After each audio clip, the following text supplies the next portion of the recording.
Welcome to सरकारी job alert Hindi. CRPF की तरफ से निकली है 9,000 पोस्टों की भर्तियां। आइए जानते हैं कौन सी पोस्टें हैं, कौन सी आप आगे भर सकते हैं, कौन सी क्या क्वालिफिकेशन चाहिए और किसकी तरफ से निकली है। जैसे कि आप देख सकते हैं, मिनिस्ट्री ऑफ होम अफेयर की तरफ से भर्तियां निकली है 2026 की। और एक कब स्टार्ट हो रही है, कब इसकी लास्ट डेट है, कब क्या क्या आपको इस भर्ती के लिए करना पड़ेगा, क्या क्या आपके डॉक्यूमेंट रहेंगे, क्या क्या चीजें आपके डॉक्यूमेंट सारे आपको मैं बताऊंगा। आइए आगे चलते हैं।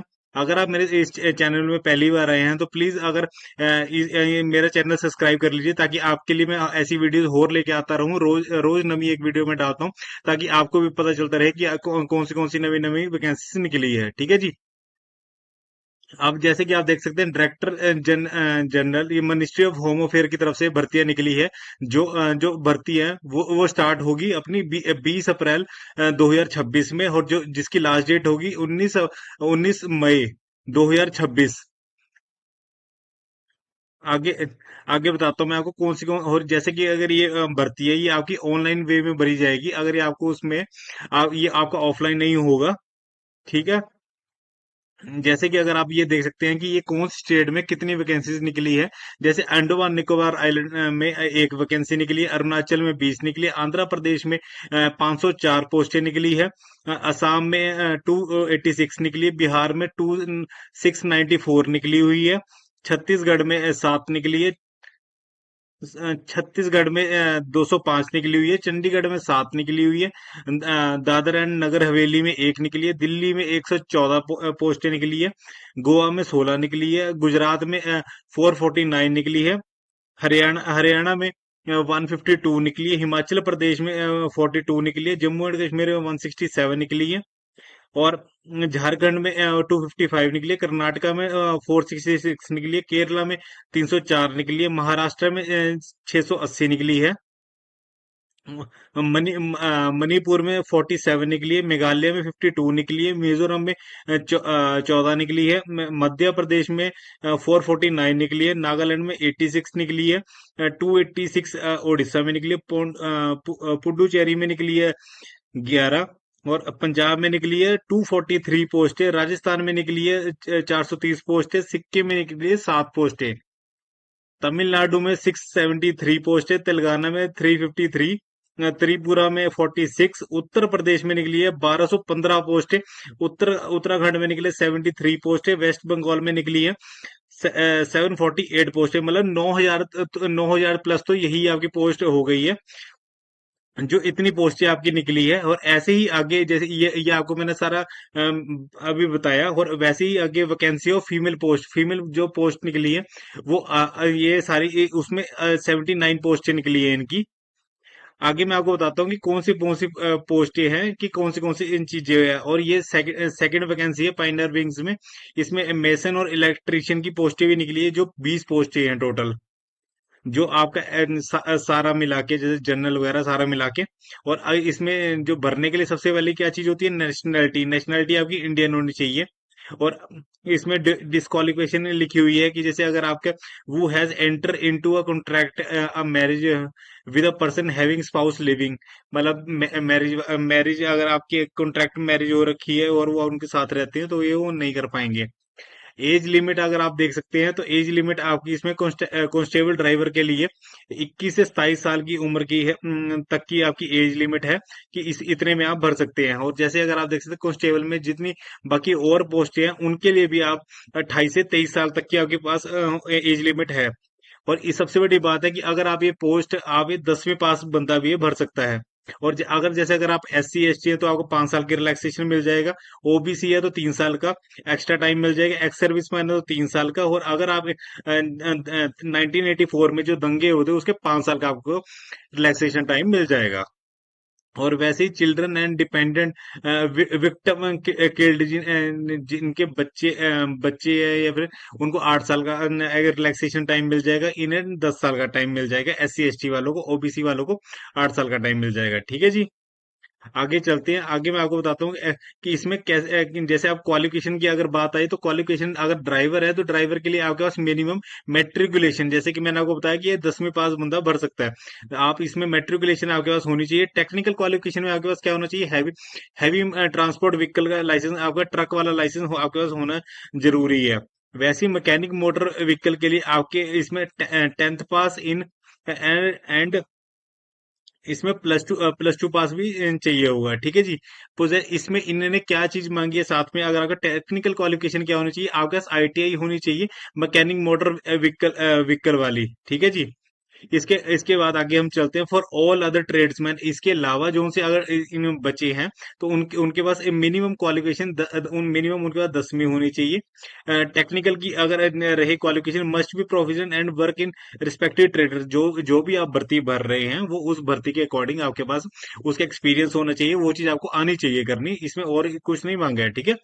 ऐसी पायनियर विंग के मेसन और इलेक्ट्रीशियन जैसे होते हैं, उसमें आपकी 10वीं होनी जरूरी है। 1 साल का आपके पास एक्सपीरियंस, आप इलेक्ट्रीशियन की पोस्ट भर रहे हैं या फिर अगर मेसनरी की भर रहे हैं तो उसके लिए आपके पास 1 साल का एक्सपीरियंस होना जरूरी है, ठीक है जी।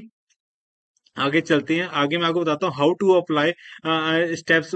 इसमें क्या क्या पहले नेक्स्ट 1 होगा, और इसकी जैसे कि मैं आपको डेट बता चुका हूँ कि 20 अप्रैल 2026 से लेके 19 मई 2026 तक की इसकी पोस्ट की लास्ट डेट रहेगी। और अभी ये जैसे अभी स्टार्ट होगी, और अगर एग्जामिनेशन फीस की बात रही तो बस कुल 100 रुपए आपकी फीस रहेगी, पर वो होगी किसके लिए, मेल कैंडिडेट जो जनरल ईडब्ल्यूएस ओबीसी है उनके लिए फीस रहेगी। जो कैंडिडेट बिलोंगिंग एससी एसटी और फीमेल कैटेगरी है उनके लिए कोई फीस ही नहीं रहेगी, उनके लिए फीस है 0, ठीक है जी। अब आगे मैं आपको बताता हूँ कि इसमें आगे क्या क्या रहेगा। आपका टेस्ट है जो सा, आपका टेस्ट में क्या क्या रहेगा। आपके इसमें एक टेस्ट सीबीटी टेस्ट होता है, जिसे हम बोलते हैं कंप्यूटर बेस्ड टेस्ट, जो कंप्यूटर में एमसीक्यू वाले क्वेश्चंस होते हैं उनका आपका टेस्ट रहेगा। वो उसके बारे में भी आपको आगे बताऊंगे कि उसमें आपको कौन से क्वेश्चन आएंगे, क्या क्या आएंगे, वो सारा कुछ आगे आपको मैं बताता रहूंगा, ठीक है जी। फिजिकली एफिशिएंसी, अगर आपके जो फिजिकल आपका टेस्ट होगा तो सबसे पहले आपका होगा फिजिकल टेस्ट। जो फिजिकल टेस्ट रहेगा उसमें जैसे आप देख सकते हैं driver, motor mechanic, vehicle gardener, painter, carpenter, brass band, उसके बाद अपना pipe band, cobbler, tailor, bugler, इनके लिए क्या है, जो जो मेल है, जो लड़के हैं उनके लिए 5 किलोमीटर उन्होंने 24 मिनट में करना है, जो आराम से आप कर सकते हैं।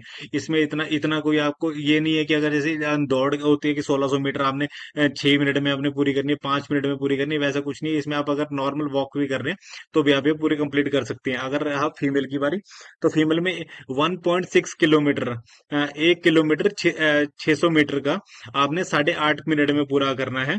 उसके अलावा जो कुक होते हैं, जो कटिंग वाले बार्बर होते हैं, जो हेयर ड्रेसर होते हैं, और जो वॉशरमैन होते हैं, जो वॉशर वुमेन होती हैं, सफाई कर्मचारी होते हैं, उनके लिए है 1 किलोमीटर 600 मीटर, वो उन्होंने 10 मिनट में करना है। 1.6 किलोमीटर लेडीज के लिए क्या है कि अगर उन्होंने 12 12 मिनट में करना है। फॉर पाइनेल विंग, उनके लिए जो मेसन और इलेक्ट्रीशियन है उनका है कि उन्होंने 1.6 किलोमीटर करना है, 9 मिनट में पूरा करना है। जैसे ही अगर ये पूरा होता है उसके बाद ये आप आगे अगले अगले स्टेप में बढ़ जाएंगे।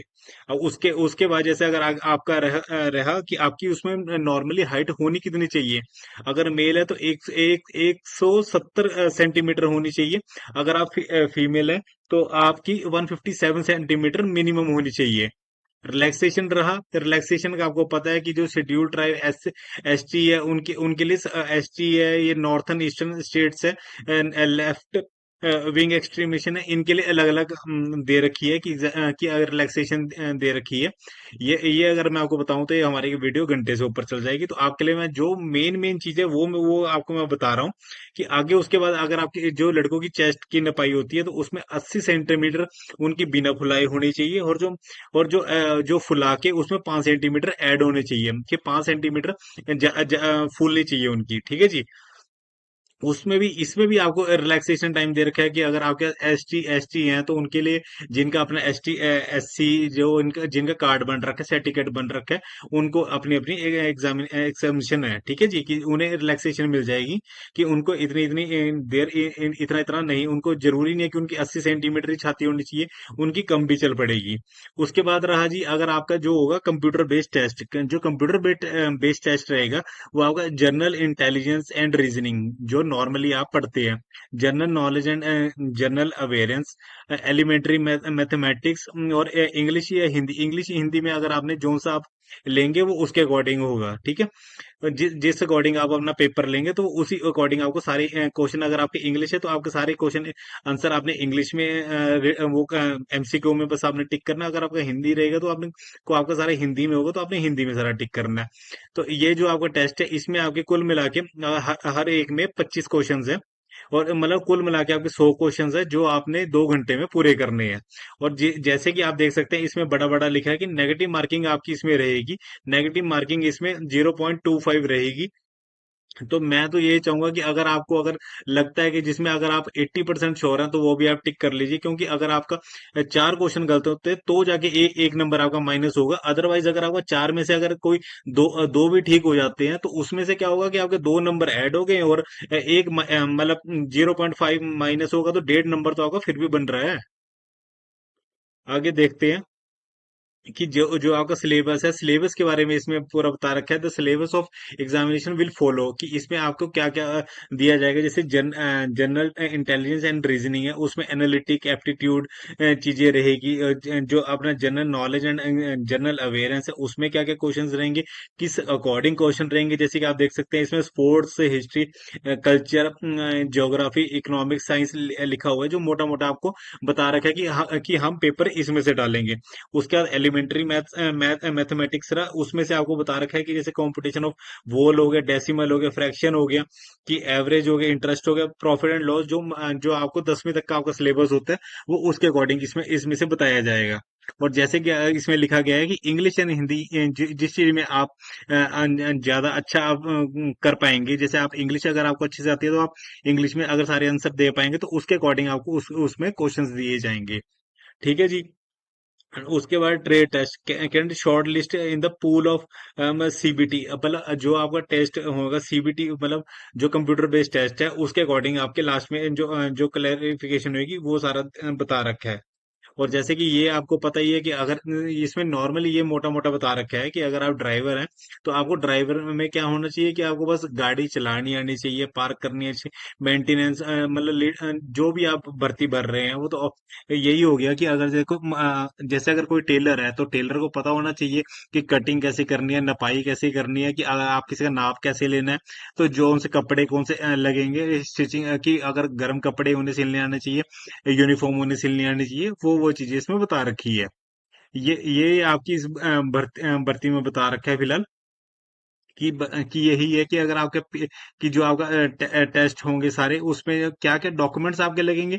डॉक्यूमेंट जैसे इसमें बता रखा है कि जैसे 10th का डॉक्यूमेंट होना है, जो आपके पास क्वालिफिकेशन है कि वो आपके रहेगी, पर वो आपका टू प्रूव एज, इसमें आपकी मतलब वो आपका एज सर्टिफिकेट भी बन जाएगा क्योंकि अगर जो 10वीं का सर्टिफिकेट होता है वो आपका वो आपका एज ए सर्टिफिकेट भी माना जाता है। डोमिसाइल सर्टिफिकेट आ गया कि अगर कि आप कहाँ के रहने वाले हैं, कि अगर वो सर्टिफिकेट हो गया, अगर आप SC ST हैं तो आप वो भी डॉक्यूमेंट आगे इनमें सबमिट करा सकते हैं, ठीक है जी।